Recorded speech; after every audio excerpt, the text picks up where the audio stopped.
दोस्तों नमस्कार, स्वागत है आपका यूट्यूब चैनल एबी टेक में।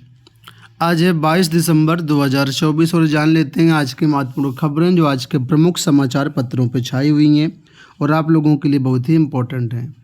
सबसे पहले यहाँ पर देखिए अपडेट है पीसीएस परीक्षा को लेकर के। पीसीएस प्रारंभिक परीक्षा आज, बनाए गए 51 केंद्र। ये जो अपडेट है प्रयागराज जिले से है।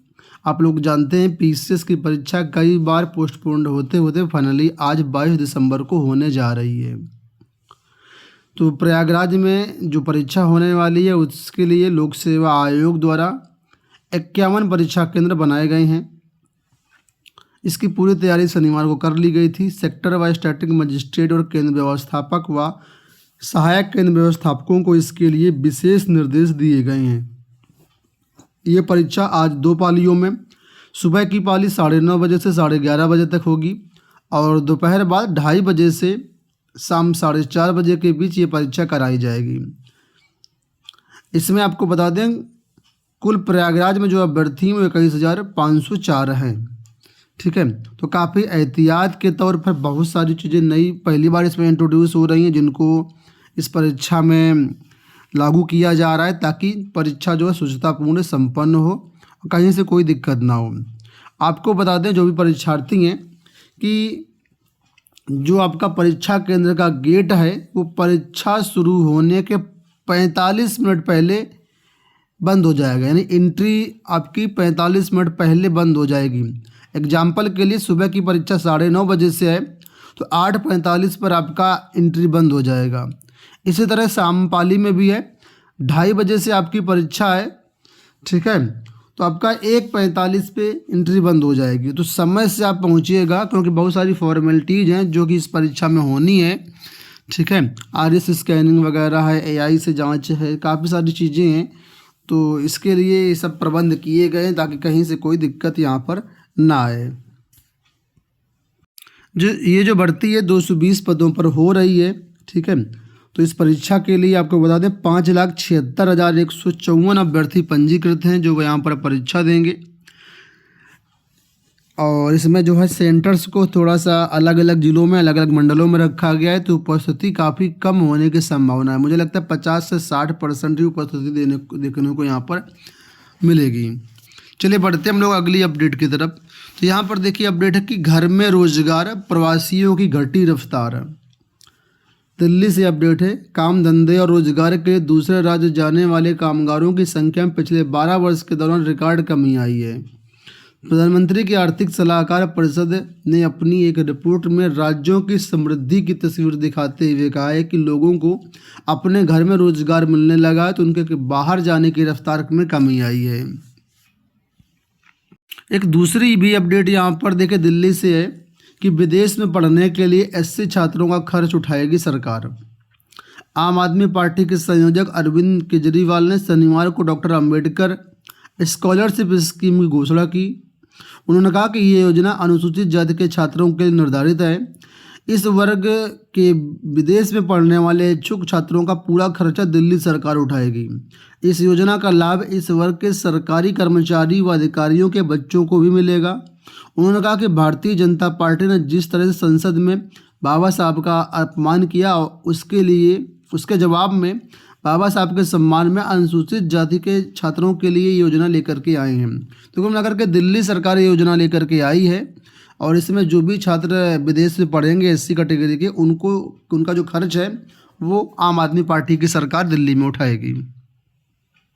आप सभी के लिए एक बहुत बड़ी अपडेट यहाँ पर निकल के आई है टीजीटी पीजीटी प्राइमरी और असिस्टेंट प्रोफेसर भर्तियों को लेकर के। आप लोग जानते हैं कि टीजीटी पीजीटी 2022 और असिस्टेंट प्रोफेसर 2022 जो पेंडिंग वैकेंसी है उसकी परीक्षा लोक सेवा आयोग अभी फरवरी और अप्रैल में कराने जा रहा है। असिस्टेंट प्रोफेसर की exam date already officially declare कर दी गई है और टीजीटी पीजीटी की एग्ज़ाम डेट जो है वो ऑफिशियली तो डिक्लेयर नहीं है लेकिन पूरी योजना है आयोग की कि ये परीक्षा हम अप्रैल में करा लें। लेकिन लोक शिक्षा सेवा चयन आयोग से जो नई भर्तियां आएंगी उनका सबका पाठ्यक्रम बदलेगा। ध्यान रखना है, जो पेंडिंग वैकेंसी है उनका पाठ्यक्रम नहीं बदलेगा, लेकिन जो भी नई भर्ती आएंगी सब में जो सिलेबस है, जो चयन प्रक्रिया है, बदल जाएगी। उसी के बारे में यहाँ पर देखिए अपडेट है कि आगामी शिक्षक भर्तियों के मद्देनज़र उत्तर प्रदेश शिक्षा सेवा चयन आयोग ने विशेषज्ञों के माध्यम से परीक्षा से संबंधित पाठ्यक्रमों का रिवीजन शुरू कर दिया है। आयोग को प्राइमरी से लेकर के माध्यमिक व उच्च शिक्षा तक की सभी भर्ती प्रक्रिया पूरी करनी है। ऐसे में व्यापक स्तर पर पाठ्यक्रम का रिवीजन कराया जा रहा है, यानी जो सिलेबस है आपका वो चेंज किया जाएगा। ठीक है, अभी तक आप लोग जानते हैं टीजीटी पीजीटी में सिर्फ आपका सब्जेक्ट से रिलेटेड ही 125 क्वेश्चन आते थे, लेकिन अब यहाँ पर जीएस वगैरह भी जोड़ा जाएगा। और अभी तक जो मल्टीपल चॉइस क्वेश्चन आते थे, हो सकता है इसमें डिस्क्रिप्टिव पेपर भी इंट्रोड्यूस किए जाएं। तो रिवीजन का काम शुरू हो गया है आयोग में। आगे देखिए यहाँ पर अपडेट है कि अपने गठन के बाद उत्तर प्रदेश शिक्षा सेवा चयन आयोग ने कुछ अधूरी भर्तियों के इंटरव्यू तो कराए, लेकिन अब तक किसी भर्ती के लिए लिखित परीक्षा का आयोजन नहीं किया है। आयोग पहली लिखित परीक्षा 16 व 17 फरवरी को आयोजित करेगा, जो कि आपकी असिस्टेंट प्रोफेसर की होगी। इसके बाद अप्रैल में टीजीटी पीजीटी के 4163 पदों पर लिखित परीक्षा का आयोजन कराने की तैयारी में है। आयोग के सूत्रों के अनुसार इन दोनों भर्तियों के लिए भी पाठ्यक्रमों का रिवीजन कराया जा रहा है। देखिए यहाँ तो ये भी दिया गया कि 4163 पदों पर जो भर्ती हो की है, जो असिस्टेंट प्रोफेसर 16-17 फरवरी को हो रही है, इसमें भी पाठ्यक्रम का रिवीजन कराया जा रहा है। लेकिन ये तय है, ठीक है, मोस्टली संभावना यही है कि इन दोनों का सिलेबस नहीं बदलेगा, क्योंकि अगर सिलेबस वगैरह बदलना होता तो उसकी सूचना आयोग पहले देता कि नहीं हम नए सिलेबस से कराएंगे। अब एग्ज़ाम डेट तो जारी हो चुकी है आपके असिस्टेंट प्रोफेसर की, लेकिन परीक्षा में सिलेबस चेंज को लेकर के, एग्ज़ाम पैटर्न चेंज को लेकर के कोई भी ऐसा नोटिस नहीं आया है। तो ये जो चीज़ें होंगी नई भर्तियों के लिए होंगी, इसके लिए निश्चिंत रहें। पुरानी भर्तियाँ पुराने नोटिफिकेशन के अनुसार ही होंगी। अगर उसमें कुछ छेड़छाड़ होती है तो मामला कोर्ट तक जाएगा। और ये रूल है कि भर्ती प्रक्रिया एक बार शुरू हो गई तो बीच में फिर आप नियम नहीं बदल सकते हैं, तो विज्ञापन रद्द तक हो सकता है। तो ये ऐसी नौबत नहीं आएगी, उसके निश्चिंत रहे। ठीक है, जो पुरानी भर्तियां हैं वो पुराने पैटर्न के अनुसार ही होंगी।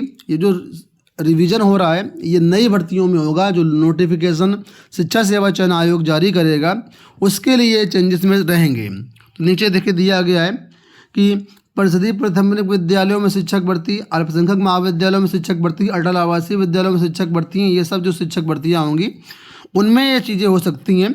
और नीचे देखो, यहाँ पर नीचे हाईलाइट भी किया गया है कि आयोग को सूत्रों का कहना है कि नई शिक्षक भर्ती के लिए नए सिरे से पाठ्यक्रम तैयार करने की प्रक्रिया भी शुरू करा दी गई है। तो ये चीज़ें नई शिक्षक भर्तियों में ही लागू हो पाएंगी, पुरानी में कोई चेंजमेंट नहीं होगा। बीपीएससी TRE 3 काउंसलिंग के लिए ये देखिए नया शेड्यूल जारी किया गया है। 2-3 बार शेड्यूल जारी हो चुका है, लेकिन पीजीटी रिजल्ट में देरी होने के कारण ये रिवाइज शेड्यूल जारी किया गया है।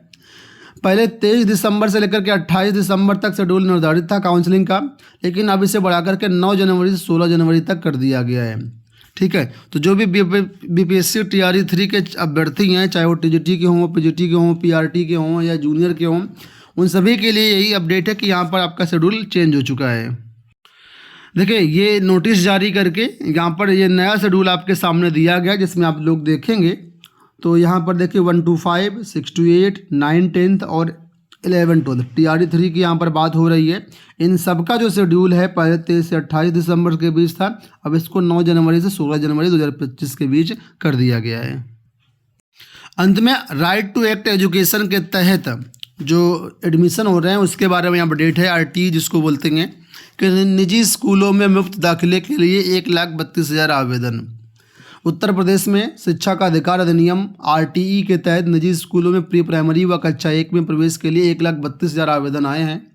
गरीब परिवार के बच्चों को मुफ्त दाखिला देने के लिए पहले चरण की प्रक्रिया चल रही है।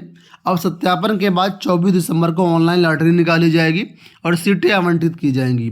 आवंटित स्कूलों में अभिभावक 27 दिसंबर तक अपने बच्चों का प्रवेश करा पाएंगे। दोस्तों ये होगा आज की सारी सूचनाएं। उम्मीद करेंगे वीडियो पसंद आया होगा। इस वीडियो में इतना ही। धन्यवाद।